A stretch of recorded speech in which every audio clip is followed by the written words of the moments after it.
Hello दोस्तों, कैसे हैं आप सब। मैं डॉक्टर आरिफ मलिक एक बार फिर से आप सबका अपने YouTube channel Malik health care centre में हार्दिक स्वागत इस्तकबाल करता हूं। दोस्तों, सबसे पहले आप सबको रमज़ान करीम की बहुत बहुत मुबारकबाद। दोस्तों, जैसे कि आप जानते हैं, मैं गुदा रोग व पेट रोग विशेषज्ञ हूं, जिसमें गुदा रोग जैसे पाइल्स, फिशर, फिस्टुला, पाइनोडियल साइनस जैसे बीमारी का आयुर्वेद क्षारसूत्र विधि से और पेट रोग जैसे कब्ज़, अजीर्ण, इंडाइजेशन आदि बीमारी का आयुर्वेदिक दवाओं से उपचार करता हूँ। दोस्तों, आगे बढ़ने से पहले अगर आपने अभी तक हमारे चैनल को सब्सक्राइब नहीं किया है तो इसको सब्सक्राइब कर लीजिए। साथ में बेल आइकन का बटन अवश्य दबाएं, जिससे आपको हमारे वीडियो की लेटेस्ट अपडेट समय समय पर मिलती रहे। दोस्तों, पिछली वीडियो में हमने चर्चा की थी कि भगंदर क्या होता है, भगंदर के क्या कारण हैं और उसके क्या लक्षण हैं। आज इसी चर्चा को आगे बढ़ाते हुए हम चर्चा करेंगे कि भगंदर कितने प्रकार का होता है, भगंदर को कैसे डायग्नोस करें और उसका क्या ट्रीटमेंट है। तो चलिए दोस्तों, बिना किसी देरी के वीडियो शुरू करते हैं।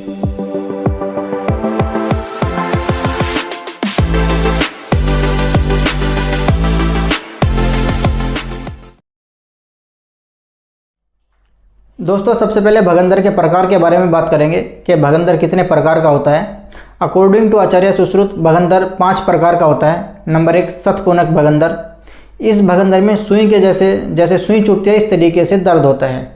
ये ज़्यादातर ट्यूबरकुलर पेशेंट में या फिर क्रोन डिसीज़ की वजह से होता है। इसके बाद दूसरा आता है दोस्तों उष्टग्रीव भगंदर, यानी कि इस भगंदर में जैसे अग्नि के जलने के समान वेदना होती है, जैसे आग लग गई हो इस तरीके से वहाँ पर दर्द होता है। तीसरा होता है दोस्तों परिश्रावी भगंदर। इस प्रकार के भगंदर का एक किनारा इस्चियोरेक्टल फोसा की जो बिग कैविटी होती है उसके रूप में होता है, जिससे लगातार म्यूकोप्यूलेंट का बहाव होता रहता है, यानी कि वहाँ से लगातार पस का बहाव होता रहता है। इसके बाद दोस्तों चौथे नंबर का आता है शंभुकाव्रत भगंदर। इस प्रकार का भगंदर जो होते हैं या फिर जो इस प्रकार के फिस्टुला होते हैं वो ज़्यादातर सीए रेक्टम या फिर कोलोइड कार्सिनोमा की वजह से होते हैं।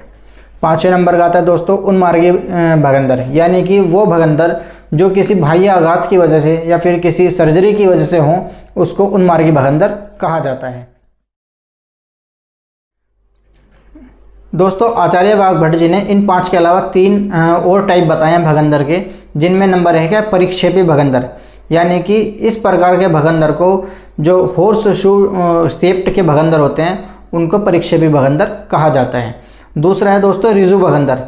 इस प्रकार के भगंदर की स्ट्रेट ओपनिंग होती है, यानी कि इनकी गुदा मार्ग में डायरेक्ट ओपनिंग होती है। इस प्रकार के भगंदर को रिजु भगंदर कहा जाता है। तीसरा है दोस्तों अर्शो भगंदर। इस प्रकार के भगंदर जो होते हैं वो क्रोनिक फिस्टुला इनैनो के और जो सेंटिनल पाइल्स होते हैं इनकी वजह से होते हैं। इनको अर्शो भगंदर कहा जाता है। अकॉर्डिंग टू मॉडर्न दोस्तों 5 प्रकार के फिस्टुला होते हैं। Number 1 simple fistula, number 2 intersphincteric fistula, number 3 transsphincteric fistula, number 4 suprasphincteric fistula, number 5 extrasphincteric fistula. ये 5 प्रकार के फिस्टुला होते हैं दोस्तों। इसके अलावा ग्रेड के अकॉर्डिंगली भी फिस्टुला को बांटा गया है, जैसे grade 1 fistula, grade 2 fistula, grade 3 fistula, grade 4 fistula और ग्रेड 5 फिस्टुला। तो ये दोस्तों ये जो थे ये फिस्टुला के प्रकार थे according to Ayurveda and according to modern. दोस्तों, मरीज को शुरुआती स्टेज में पता भी नहीं होता कि उनको भगंदर हुआ है। वो समझते रहते हैं कि एक छोटा सा फोड़ा है या फिर एक जो बालतोड़ कहा जाता है ये बालतोड़ है जिसकी वजह से यहाँ पे दर्द है। लेकिन जब वो फोड़ा जो होता है वो फूट जाता है और वहाँ से जो पस होता है उसका डिस्चार्ज हो जाता है, पस निकल जाता है, तो वो जो फोड़ा होता है वो जो फुंसी होती है उसमें सुकून मिल जाता है, उससे मरीज़ संतुष्ट हो जाता है। लेकिन वो जो पस होता है वहाँ पर वो धीरे धीरे करके सुरंग जैसी नाली बनाने लगता है। जब 2 से 3 महीने पश्चात वहाँ से काफ़ी ज़्यादा मात्रा में पस निकलता है और दर्द महसूस होता है, तब मरीज़ डॉक्टर के पास जाता है। डॉक्टर उसको अच्छे से एग्जामिन करने के बाद बताता है कि इसको भगंदर है। होता क्या है दोस्तों, जो नॉर्मल कॉमन बालतोड़ होता है या फिर फोड़ा होता है या फिर एब्सिस होता है वो ऊपर से होता है सुपरफिशियली, यानी कि उसकी शुरुआत ऊपर की तरफ से होती है। लेकिन जो फिस्टुला होता है उसकी शुरुआत अंदर से होती है। जो एनल कैनाल के अंदर क्रिप्ट्स हैं, एनल क्रिप्ट्स, वहाँ से इसकी शुरुआत होती है, उसको फिस्टुला बोलते हैं। लेकिन कभी कभी काफ़ी केसेस में देखने के लिए मिलता है कि भगंदर को हम अच्छे से डायग्नोस भी नहीं कर पाते, उसके लिए फिर एक्सरे या फिर एमआरआई कराने की ज़रूरत पड़ती है।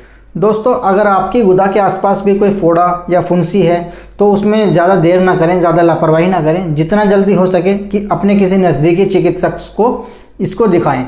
हो ना हो ये भगंदर भी हो सकता है। दोस्तों, जो फिस्टुला है वो पूर्णतः शल्य क्रिया के द्वारा ही इसका उपचार संभव है। हाँ, दवाइयों से कुछ दिन के लिए आराम मिल सकता है, दर्द में आराम मिल सकता है या फिर पस आना बंद हो सकता है, लेकिन जैसे ही आप दवाई छोड़ते हैं दोबारा से दर्द शुरू हो जाता है और फिर वहाँ से पस आना शुरू हो जाता है। दोस्तों, आयुर्वेदिक में फिस्टुला का पूर्ण इलाज है, यानी कि क्षार सूत्र विधि से हम मरीज का आयुर्वेदिक शल्य पद्धति से उपचार करते हैं। इस विधि को करते वक्त मरीज को ना ज़्यादा दर्द होता है, ना मरीज को ज़्यादा देर के लिए हॉस्पिटलाइजेशन की ज़रूरत होती है। मरीज दिन के दिन सर्जरी करा के अपने घर जा सकता है और रोज़मर्रा के कार्य कर सकता है। क्षार सूत्र चिकित्सा कराने के दोस्तों एक फ़ायदे ये भी हैं कि भगंदर के दोबारा होने के चांस ना के बराबर होते हैं। ये प्रक्रिया जो होती है लो एनल फिस्टुला और हाई एनल फिस्टुला दोनों में काफ़ी कारगर साबित होती है। और उसके साथ साथ दोस्तों इसमें ना ही किसी तरीके का कोई कट लगता है और ना ही शरीर के किसी भी हिस्से को, किसी भी अंग को कोई नुकसान पहुंचाता है। तो जो भगंदर का पूर्ण इलाज है वो आयुर्वेद में क्षार सूत्र विधि द्वारा ही संभव होता है। दोस्तों, मैं उम्मीद करता हूं कि मेरे द्वारा दी गई जानकारी आपको बेहद पसंद आई होगी।